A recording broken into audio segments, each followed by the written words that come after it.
बलरामपुर में कल 11 दिसंबर को प्रधानमंत्री नरेंद्र मोदी करेंगे सरयू नहर परियोजना राष्ट्र को समर्पित। मुख्यमंत्री योगी आदित्यनाथ ने की प्रधानमंत्री के कार्यक्रम की तैयारियों की समीक्षा।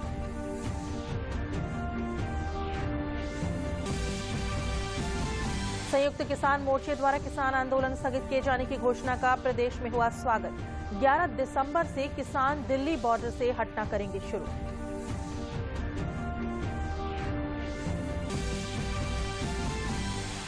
प्रधानमंत्री ने हेलीकॉप्टर दुर्घटना में शहीद सैन्य कर्मियों को दी श्रद्धांजलि। शहीद विंग कमांडर पृथ्वी सिंह के घर आगरा पहुंचे उप मुख्यमंत्री केशव मौर्य। नोएडा में जनरल बिपिन रावत के निधन पर छाया शोक। और प्रधानमंत्री नरेंद्र मोदी द्वारा 13 दिसंबर को काशी विश्वनाथ मंदिर कॉरिडोर के लोकार्पण को लेकर वाराणसी के लोगों में दिख रहा है उत्साह।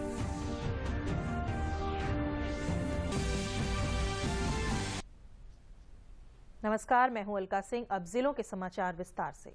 बलरामपुर में प्रधानमंत्री नरेंद्र मोदी सरयू नहर परियोजना राष्ट्र को समर्पित करेंगे। कल 11 दिसंबर को होने वाले प्रधानमंत्री के कार्यक्रम की तैयारियों का मुख्यमंत्री योगी आदित्यनाथ ने निरीक्षण किया और अधिकारियों को दिशा निर्देश दिए। मुख्यमंत्री ने मंच, पंडाल और प्रदर्शनी स्थल का भी निरीक्षण किया। मुख्यमंत्री ने जनप्रतिनिधियों से भी मुलाकात की। इस अवसर पर समाज कल्याण राज्य मंत्री रमापति शास्त्री ने कहा कि प्रधानमंत्री नरेंद्र मोदी और मुख्यमंत्री योगी आदित्यनाथ ने प्रदेश के विकास पर खास ध्यान दिया है। उन्होंने कहा कि देश की सबसे बड़ी नहर परियोजना सरयू नहर परियोजना से क्षेत्र में खुशहाली आएगी।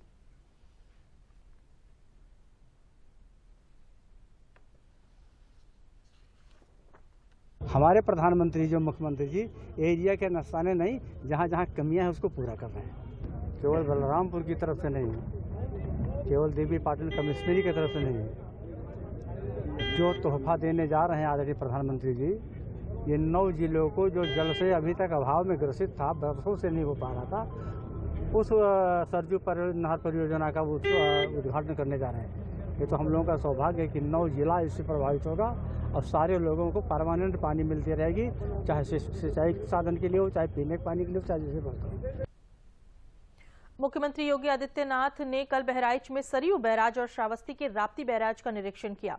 आगामी 11 दिसंबर को प्रधानमंत्री नरेंद्र मोदी सरयू नहर परियोजना को जनपदवासियों को समर्पित करेंगे। मुख्यमंत्री ने कहा कि सरयू नहर परियोजना बहराइच से लेकर गोरखपुर तक 9 जिलों को जोड़ेगी। मुख्यमंत्री ने कहा कि ये देश की नदी जोड़ो अभियान का एक उत्कृष्ट उदाहरण है।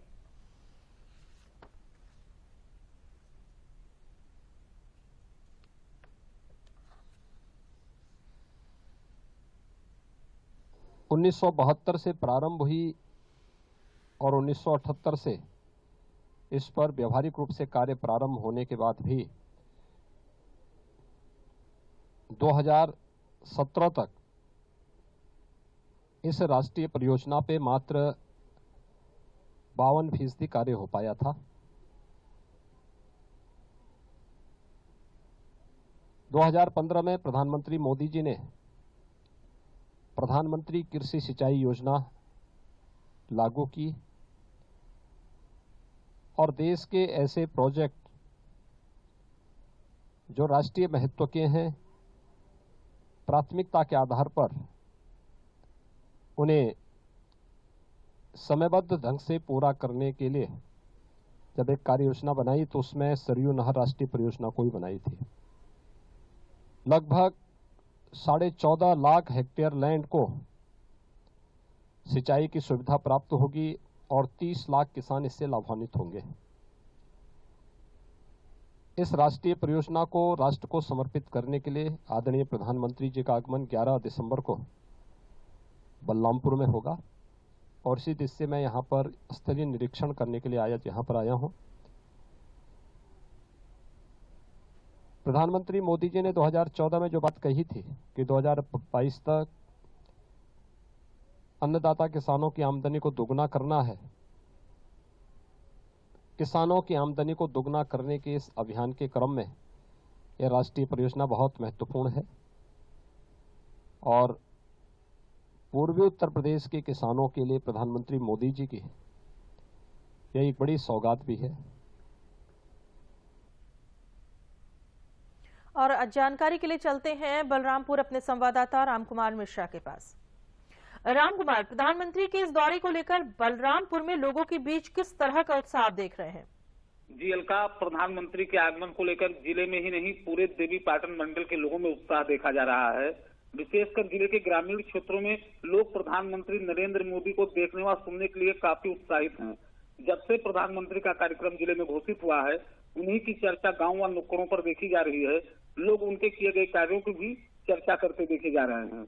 जिस तरह का माहौल अपने बलरामपुर जिले में दिख रहा है, उससे जाहिर होता है कि कल जब प्रधानमंत्री बलरामपुर पहुंचेंगे तो एक अपार जनसमूह उनका स्वागत एवं अभिनंदन करेगा। जी अलका जी, ये जो सरयू नहर परियोजना है, इससे क्षेत्र में किस तरह का बदलाव आने की संभावना है, क्या कहना चाहेंगे आप इस बारे में?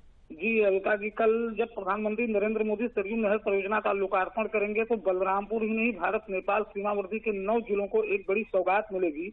1972 से चली आ रही यह परियोजना जो लेट गतिविधि की शिकार थी, प्रधानमंत्री द्वारा राष्ट्रीय परियोजना में शामिल करने से 2021 में पूरी हो रही है। इससे लगभग 14.5 लाख हेक्टेयर खेतों की सिंचाई होगी और 30 लाख किसानों को पानी मिलेगा।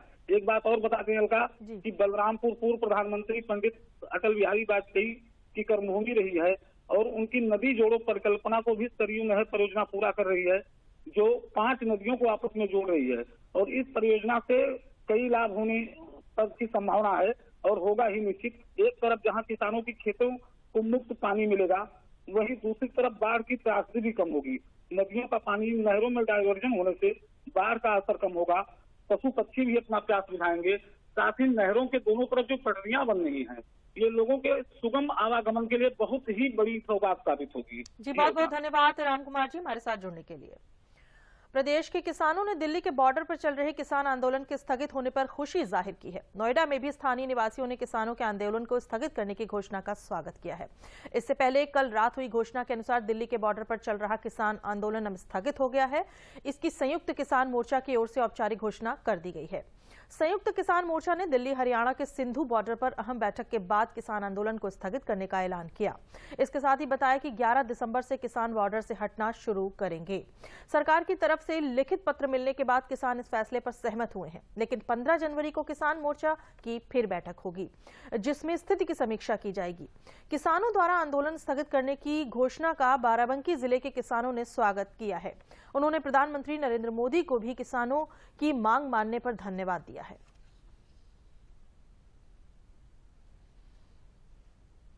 अभी जो हमारा आंदोलन है वो जो सरकार ने वादे किए हैं, उन वादों के अनुसार अभी आंदोलन को हम स्थगित किया है और हर महीने उसकी समीक्षा करते रहेंगे।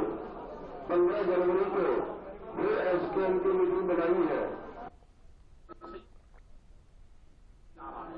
ये एक बड़ी चीज है और 11 तारीख से जो बॉर्डर है हमारे हैं वे खाली होने शुरू हो जाएंगे 11 तारीख से, और उनको 2 दिन लगे, 3 दिन लगे, 4 दिन लगे। आज से भी बहुत लोग उसकी पैकिंग शुरू कर दी है।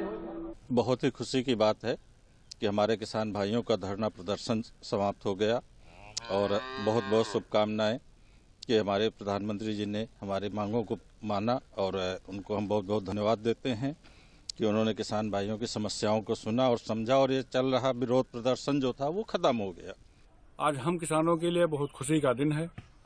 आज हम सब किसान भाई धीरे धीरे धरने से वापस जा रहे हैं, क्योंकि माननीय प्रधानमंत्री जी ने हम लोगों के हितों को ध्यान में रखते हुए 1 साल से चल रहे धरने प्रदर्शन का सही निस्तारण करके हम लोगों को आगे का रास्ता बहुत सुलभ दिखाया है। लिए खुशी का दिन है। आज हमारे किसान भाई आंदोलन से धीरे धीरे घर को जा रहे हैं, अतः मैं उन सब किसान भाइयों को बहुत बहुत धन्यवाद देता हूं। मैं माननीय प्रधानमंत्री जी को बहुत बहुत धन्यवाद देता हूं, जो इस मसले को सुलझाकर समाप्त किया। ताजा जानकारी के लिए चलते हैं नोएडा संवाददाता संजीव उपाध्याय के पास। जी संजीव, किसानों के आंदोलन के स्थगित होने की जो खबर मिल रही है, इसको लेकर किस तरह का माहौल स्थानीय लोगों में दिखाई दे रहा है? जी अलका, बता दें कि करीब एक साल से लगातार देखा जाए तो तमाम जगहों पर किसान अपनी विभिन्न मांगों को लेकर धरना प्रदर्शन पे लगे हुए थे। उनकी मांगे थी कि इस चीज को सरकार माने कि जो कानून आया है वो सरकार विरोधी है। लेकिन आपको बता दें कि सरकार की लगातार कोशिशों के बावजूद आखिर एक ऐसा समय आ गया है कि सरकार ने किसानों की सारी बातें मान ली और आज के समय में देखा जाए तो सरकार ने जो है किसानों की जो भी मांगी थी उसे मान लिया है। बैठ के जो भी चर्चा हुई, सरकार जैसे ही अपनी चीजों को वापस लिया है वही अब किसान जो है धीरे धीरे बॉर्डर से हटने लगे हैं। एक तरह से आपको बता दें कि 11 तारीख में सभी किसान पूरी तरीके से सभी रोडों को खाली कर देंगे। जो स्थानीय लोग थे तमाम समस्याओं का सामना कर रहे थे, अब जो है उन्हें काफी राहत मिलेगी। खास तौर से उनको मिलेगी जो गैर राज्यों से नोएडा में आ रहे थे या नोएडा से लेकर अन्य जगहों पर जा रहे थे, उन लोगों को काफी इस चीज का फायदा मिलेगा कि वो किसान जो धरना प्रदर्शन कर रहे थे, रास्ता जाम था, उस चीज को दूर करेंगे और किसान आसानी, जो आम पब्लिक थी वो आसानी से अब दिल्ली या एनसीआर के तमाम क्षेत्रों में आने जाने में उन्हें बेहतर सुविधाएं महसूस होगी। सरकार का यह कदम देखा जाए तो काफी सराहनीय है कि जो भी समस्या किसानों की थी उसे मिल बैठकर आसानी से दूर किया है। और आज की स्थिति यह है कि जो आम पब्लिक परेशान हो रही थी, चाहे एम्बुलेंस हो, चाहे तमाम हैवी वाहन थे या लोग जो सर्विस करने वाले थे एनसीआर क्षेत्र में, उन्हें काफी राहत मिलेगी सरकार के इस बेहतरीन निर्णय से कि किसानों की बातें जो मानी गई हैं। जी संजीव, ये बताएं। धन्यवाद हमारे साथ जुड़ने के लिए संजीव, और आगे बढ़ते हैं खबरों में।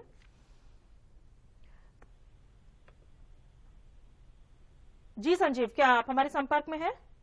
जी अलका, बताएं। जी संजीव, हम आपसे जानना चाहते हैं कि किसानों का ये जो मोर्चा है, जो आंदोलन है, वो स्थगित कर दिया गया है, लेकिन आपसे ये जानना चाहेंगे कि 15 जनवरी को जो प्रस्तावित किसान मोर्चा की बैठक है उसको लेकर किसानों में क्या प्रतिक्रिया दिख रही है, आपको क्या संभावना लगती है?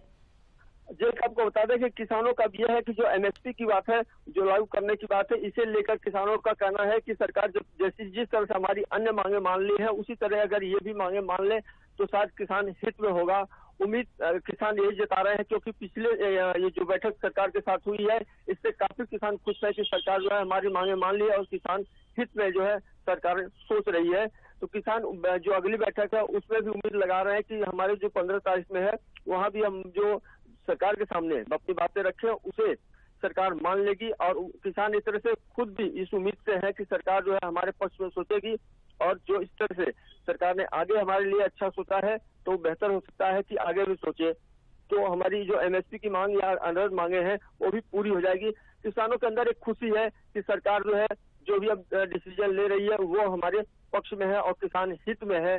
तो सरकार कहीं ना कहीं जो है किसानों के साथ मिलकर जो बेहतर निर्णय लेने का काम किया है, तो किसान भी खुश है कि आगे भी सरकार हमारे प्रति अच्छा ही सोचेगी। जी धन्यवाद संजीव, आपका बहुत बहुत धन्यवाद हमारे साथ जुड़ने के लिए। दिल्ली के पालम एयरपोर्ट पर प्रधानमंत्री नरेंद्र मोदी ने सीडीएस जनरल बिपिन रावत और उनकी पत्नी मधुलिका रावत समेत 13 सैन्य कर्मियों को श्रद्धांजलि दी।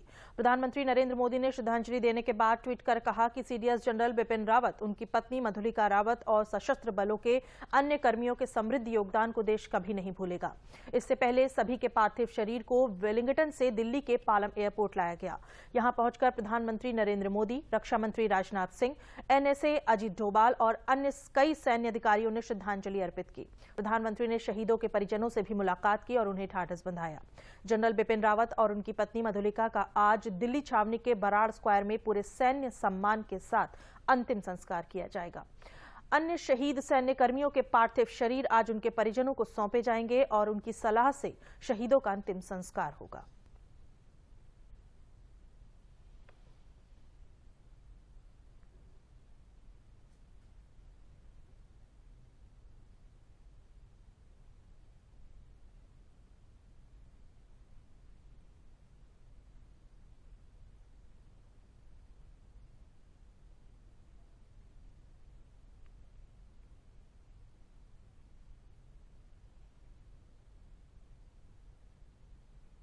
तमिलनाडु में नीलगिरी के कुन्नूर में हुए हेलीकॉप्टर हादसे में शहीद हुए आगरा के विंग कमांडर पृथ्वी सिंह चौहान के परिवार को सांत्वना देने के लिए प्रदेश के उप मुख्यमंत्री केशव प्रसाद मौर्य उनके घर पहुंचे। शहीद के पिता सुरेंद्र सिंह और परिवार के सदस्यों से मुलाकात। उप मुख्यमंत्री आगरा में आयोजित सामाजिक संवाद कार्यक्रम में भाग लेने पहुंचे थे, लेकिन कार्यक्रम को रद्द करते हुए वे शहीद पृथ्वी सिंह के घर पहुंचे और परिवार से मुलाकात की। उप मुख्यमंत्री ने पत्रकारों से बात करते हुए कहा कि सीडीएस जनरल बिपिन रावत के साथ आगरा के पृथ्वी सिंह चौहान सहित 13 लोगों के देश के लिए सर्वोच्च बलिदान देने से पूरा देश स्तब्ध है।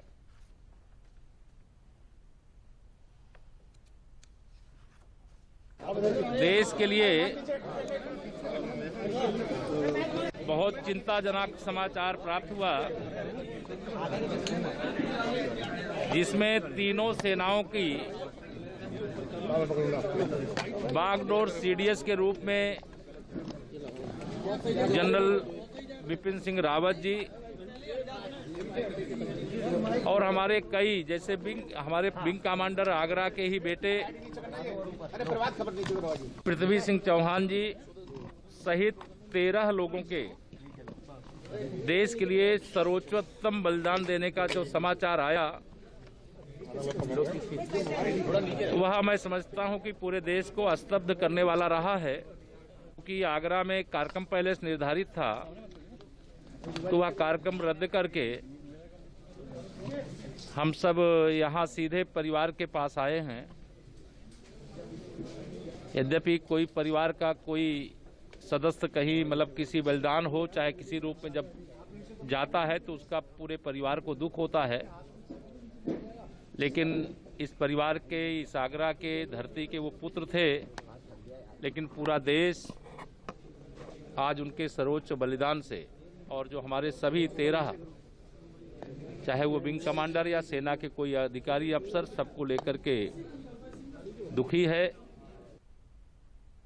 Chief of defence staff general Bipin Rawat के असामयिक निधन से देश को जहां गहरा आघात लगा है, वहीं नोएडा के सेक्टर 37 की अरुण विहार निवासियों में शोक की लहर है। कर्नल रिटायर जेपी सिंह ने बताया कि जनरल बिपिन रावत अक्सर नोएडा आते थे, जहां उनका पुश्तैनी घर था। नोएडा के इस घर में उन्होंने परिवार के साथ एक लंबा समय बिताया था। सेक्टर के रहने वाले लोगों का कहना है कि शहीद जनरल बिपिन रावत और उनकी पत्नी बड़े ही विनम्र स्वभाव के थे। आकस्मिक निधन से जनरल बिपिन रावत का निधन और उनकी वाइफ का निधन एक बहुत ही दर्दनाक दुखदायी घटना है। परिवार के लिए ही नहीं, ये पूरे देश और सशस्त्र सेनाओं के लिए एक बहुत बड़ी क्षति है। 2019 में उन्होंने शहीद स्मारक में बतौर मुख्य अतिथि भाग लिया था और भूतपूर्व सैनिकों को उन्होंने संबोधित किया था कि नोएडा मेरा घर है। नोएडा में मैं पिछले जब से मेरे पिताजी ने ये घर खरीदा था, तब से उसके साथ, इस घर के साथ उनका बहुत ही अटैचमेंट है, क्योंकि इस घर से ही रह करके उन्होंने जितने भी भारतीय सेना में, सशस्त्र सेनाओं में पद हासिल करे और अपॉइंटमेंट उन्होंने लिए। समाचार अभी और भी हैं, पहले लेते हैं ये विराम। ये विशाल है ना, इसका सब प्रॉपर चलता है। कल उसके बैंक अकाउंट में 15,000 रुपए का फ्रॉड हुआ है, पता है? इसको तो कोई टेंशन ही नहीं होती है, देखना।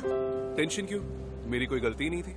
फिर भी फ्रॉड होने पर मैंने तुरंत बैंक को इन्फॉर्म कर दिया। आरबीआई कहता है अगर आपके अकाउंट से किसी ने धोखे से पैसे निकाले हैं तो बैंक को जल्द से जल्द इन्फॉर्म कीजिए। 3 दिन के अंदर इन्फॉर्म किया तो कोई नुकसान नहीं होगा। जितना लेट करोगे उतना ज्यादा नुकसान। और सुन, सब चलता नहीं है, प्रॉपर चलाना पड़ता है। आरबीआई कहता है जानकार बनिए, सतर्क रहिए।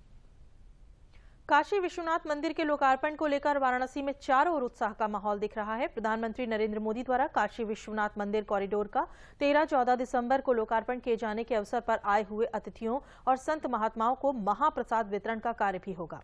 शुद्ध देसी घी और मेवा से निर्मित लड्डुओं का ये महाप्रसाद वाराणसी के स्वयं सहायता समूह बेला पापड़ समूह की 11 महिला सदस्यों के द्वारा बड़े ही जोश और शुद्धता के साथ बनाया जा रहा है और उनमें काफी उत्साह भी देखने को मिल रहा है।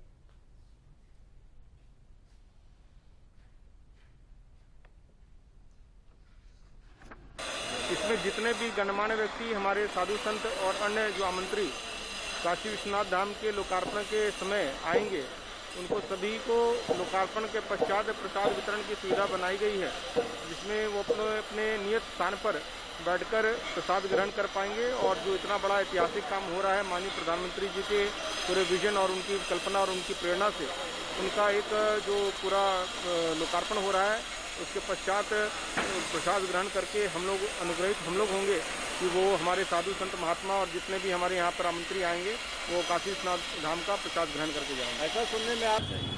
हमारा नाम सुनीता पाल है, हम समूह के कोषाध्यक्ष हैं।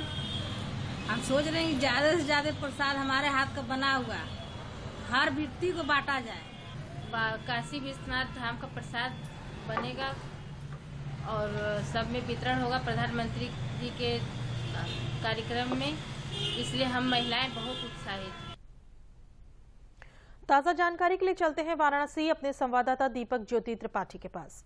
जी दीपक, प्रधानमंत्री द्वारा काशी विश्वनाथ कॉरिडोर के लोकार्पण को लेकर किस तरह का उत्साह वहां पर देखने को मिल रहा है? अलका जी, बहुत ही ऐतिहासिक माहौल यहाँ देखने को मिल रहा है, जहाँ पर एक स्वयं सहायता समूह बेला पापड़ समिति के द्वारा एक महाप्रसाद का तैयार किया जा रहा है। आए हुए अतिथियों को महाप्रसाद के रूप में दिया जाए। वहीं पर दीपोत्सव के रूप में इस शहर में हर घर दिए जला के एक उत्सव के रूप में मनाने का एक बहुत बड़ा प्लान है और यह एक ऐतिहासिक क्षण होगा काशी के लिए। बाबा विश्वनाथ से ही काशी की पहचान है और इस भव्य लोकार्पण समारोह के लिए लोग बेसब्री से इंतजार कर रहे हैं, चाहे युवा हो, व्यवसायी हो, कलाकार हो या तीर्थयात्री हो, सभी को बहुत उत्सुकता है।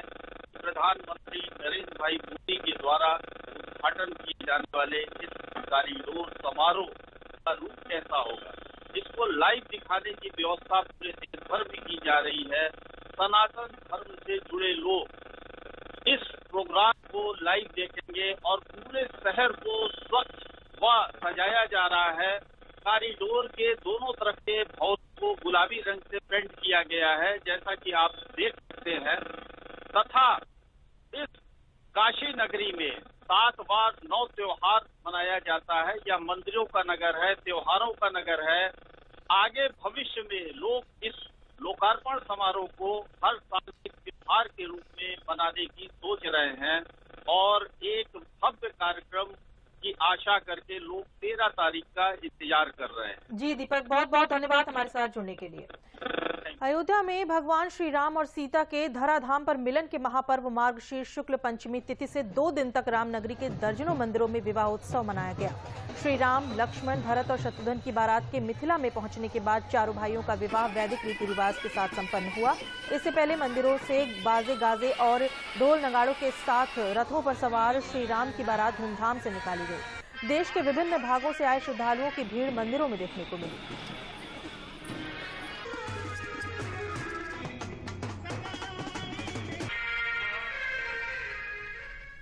समाज को राम जी ने ऐसी पद्धति दी है जिसका समाज सर्वदा उसका पालन करे। जो हमारी रीत रिवाज होती है, तदप जाए तुम करो जथा वंश व्यवहार। व्यवहार होना चाहिए, भाई का क्या सम्मान है, पत्नी का क्या सम्मान है, बहन का क्या सम्मान है, बंधुओं का क्या सम्मान है। ये विवाह के माध्यम से उनने संदेश दिया है देश के समस्त जनवासियों को, भक्तों को, कि हमको भाईचारा में कैसे जीना है, भाई का और देवर का क्या संबंध होता है, भाई का देवर का माँ के तुल्य संबंध होता है, पिता का पत्नी से क्या संबंध होता है। ऐसे सारे संबंधों को उनने लोक रीति में जोड़ करके एक समाज में जीने का एक उनने रास्ता निकाला है। भाजपा के प्रदेश अध्यक्ष स्वतंत्र देव सिंह ने आजमगढ़ में जनसभा को संबोधित किया। उन्होंने विपक्ष पर निशाना साधते हुए कहा कि ये वही लोग हैं जो कहते थे कि राम मंदिर पर अस्पताल बनना दिया जाए और आज उसी मंदिर के लिए मत्था टेकने जाते हैं। उन्होंने कहा कि अपने ही देश में लोग पिछले 70 सालों में वंदे मातरम और भारत माता की जय बोलने पर शर्म करते रहे हैं। प्रधानमंत्री नरेंद्र मोदी के आने के बाद अमेरिका से चाइना तक और विक्टोरिया महल में भी प्रवेश करते समय भारत माता का जयकारा होता है। इसके अंदर 70 सालों से देश का अपमान होता रहा। आज दुनिया के अंदर भारत माता जय बोलने में लोग शर्म करते थे, वंदे मातरम बोलने में शर्म महसूस करते थे। वह स्वतंत्रता सेनानियों ने जो वंदे मातरम और भारत माता जय के नाम पर गले में फांसी का फंदा चूम लिया था, लोग धरती पर उतरते थे तो प्रधानमंत्री पता कहाँ खो जाता था, विश्व के धरती पर पता नहीं चलता था। आदरणीय मोदी जी अमेरिका से लेकर चाइना तक और विक्टोरिया महल में भी प्रवेश करते हैं तो 70 सालों बाद पहली बार वंदे मातरम और भारत माता का जय जयकार पूरी दुनिया की धरती पर होता है। ये हिंदुस्तान का सम्मान है भाई।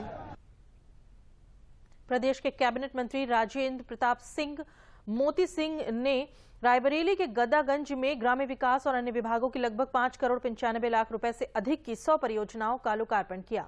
इन परियोजनाओं के लोकार्पण से Deen Shah Gaura block, Dalmau block, Unchahar block, Rohania block के लाखों लोगों को लाभ मिलेगा। जनता को संबोधित करते हुए उन्होंने कहा कि देश में प्रधानमंत्री नरेंद्र मोदी और प्रदेश में मुख्यमंत्री योगी आदित्यनाथ के नेतृत्व में सबका साथ सबका विकास के मूल मंत्र पर सरकार काम कर रही है। विपक्ष पर निशाना साधते हुए उन्होंने कहा कि ये केवल अपना विकास करेंगे और अराजकता फैलाएंगे।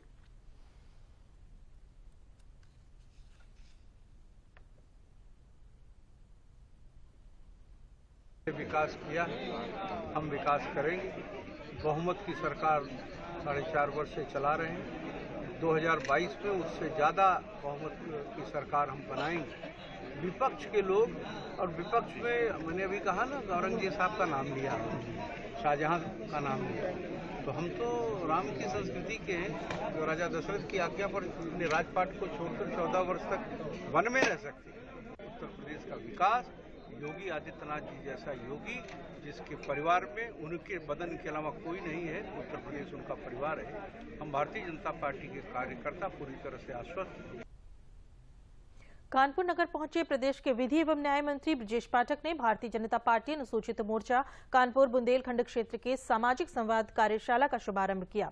इस अवसर पर उन्होंने कहा कि भाजपा कानपुर और बुंदेलखंड क्षेत्र के सामाजिक समरसता सम्मेलन का उद्देश्य है कि विभिन्न वर्गों के प्रबुद्ध लोग जैसे doctors, engineers, advocates, architect, chartered accountant जिन्होंने अपने अपने क्षेत्रों में विशेष योगदान दिया है, ऐसे लोगों से बात करके प्रधानमंत्री नरेंद्र मोदी और मुख्यमंत्री योगी के नेतृत्व में भाजपा द्वारा किए गए कार्यों को आम जनता तक पहुंचाना है। उन्होंने कहा कि कांग्रेस ने कई दशकों तक हमारे वोटों पर राज किया और दलित समाज को अपना वोट बैंक मान लिया। बाबा साहब भीमराव अंबेडकर का असली नेतृत्व भारतीय जनता पार्टी कर रही है। कि हम सब लोग बहुत ही जिम्मेदारी के साथ अपने प्रदेश के डेवलपमेंट के लिए काम कर रहे हैं और भारतीय जनता पार्टी में आप सब जानते हैं तो जो हमारा जो वंचित वर्ग है, पीड़ित वर्ग, अगर आजादी के बाद आप देखेंगे तो बाबा साहब भीमराव अम्बेडकर ने जिस ढंग से आजादी में अपनी प्रमुख भूमिका निभाई और जब देश आजाद हो गया तो जानते हैं कि देश आजाद हो जाएगा और उसके बाद चलेगा कैसे, इसकी बड़ी चिंता थी। भारत के प्रणेताओं में, भारत के नीति निर्धारक लोगों की इस बात की चिंता थी, अंग्रेज तो चले जाएंगे लेकिन अब भारत को चलाएगा कैसे, चलाएगा कौन, सिस्टम कैसे बनेगा। तो बाबा साहब भीमराव अम्बेडकर ने अपनी बहुत प्रमुख भूमिका निभाई। उन्होंने संविधान सभा का व्यवस्था इस ढंग से किया कि भारत में दबे कुचले पीड़ित वंचित लोग अब दबे कुचले नहीं रह पाए। हम सब जानते हैं कि आजादी से पहले किस प्रकार दलित वर्ग पर, वंचित वर्ग पर, अनुसूचित वर्ग पर अत्याचार होते थे। बाबा साहब भीमराव अम्बेडकर ने ऐसी व्यवस्था बनाई, हमें संविधान में ताकत दी, किताब में ताकत दी कि कोई भी व्यक्ति हमारी तरफ को उंगली उठाकर अब नहीं देख पाएगा। अंत में जिलों के प्रमुख समाचार एक बार फिर। बलरामपुर में कल 11 दिसंबर को प्रधानमंत्री नरेंद्र मोदी करेंगे सरयू नहर परियोजना राष्ट्र को समर्पित। मुख्यमंत्री योगी आदित्यनाथ ने की प्रधानमंत्री के कार्यक्रम की तैयारियों की समीक्षा।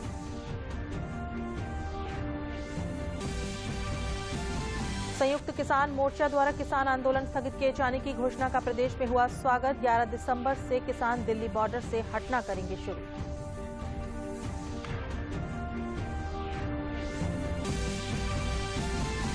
प्रधानमंत्री ने हेलीकॉप्टर दुर्घटना में शहीद सैन्य कर्मियों को दी श्रद्धांजलि। विंग कमांडर पृथ्वी सिंह के घर आगरा पहुंचे उप मुख्यमंत्री केशव मौर्य। नोएडा में जनरल बिपिन रावत के निधन पर छाया शोक। और प्रधानमंत्री नरेंद्र मोदी द्वारा 13 दिसंबर को काशी विश्वनाथ कॉरिडोर के लोकार्पण को लेकर वाराणसी के लोगों में दिख रहा है उत्साह।